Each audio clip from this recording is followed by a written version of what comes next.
వస్తు సేవల పన్నుని ప్రభుత్వం 12% నిర్ణయించడంతో చాలా వరకు మొబైల్ ఫోన్లు మరింత ప్రియం కానున్నాయి. దీంతో స్థానికంగా మొబైల్స్ తయారు చేసే కంపెనీలకు ప్రభుత్వం ఇంటెన్సివ్లు ప్రకటించి మేక్ ఇన్ ఇండియాకు ఊతం ఇవ్వాలని నిపుణులు కోరుతున్నారు. ముఖ్యంగా కాంట్రాక్ట్ తయారీదారులపైన ఫ్యాక్స్కాన్ లాంటి కంపెనీలకు ఇది ఎంతో అవసరమని అభిప్రాయపడుతున్నారు. తాజా జీఎస్టీ రేటు ప్రకారం దిగుమతి చేసుకున్న ఫోన్లు చవకగా లభించనుండగా భారత్లో తయారయ్యే ఫోన్లు మరింత ఖరీదు కానున్నాయి. జనవరి మార్చి త్రైమాసికంలో దేశంలో 5.9 కోట్ల ఫోన్లు అమ్ముడు కాగా అందులో 80% ఫోన్లు స్థానికంగా తయారైనవే.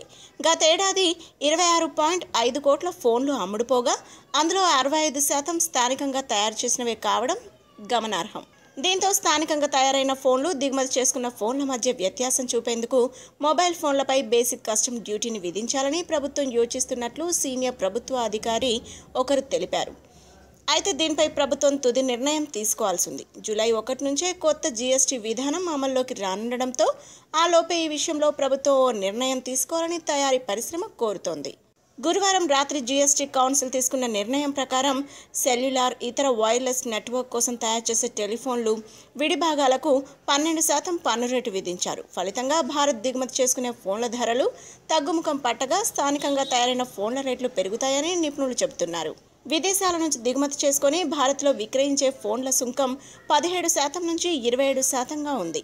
ఇప్పుడు అది 12%కి తగ్గింది. దీనివల్ల దిగుమతులు మరింత పెరిగే అవకాశం ఉంది. కాగా భారత్లో తయారు చేసి విక్రయించే ఫోన్లు మాత్రం 7.5 నుండి 8% నుంచి 17% మధ్యలో ఉంది. అంటే తేడా 5% నుంచి 14.5%. ఇప్పుడు అది 12% అయింది. అంటే ఫోన్ల ధరలు పెరిగే అవకాశం ఉందన్నమాట. కాగా ఫ్లిప్కార్ట్, అమెజాన్, స్నాప్డీల్ వంటి ఈ కామర్స్ సంస్థలు విక్రయించే ఫోన్లు ఇక ముందు మరింత కాస్ట్లీ కానున్నట్లు మార్కెట్ నిపుణులు చెబుతున్నారు. If you like the video, please like us and subscribe Tollywood Nagar.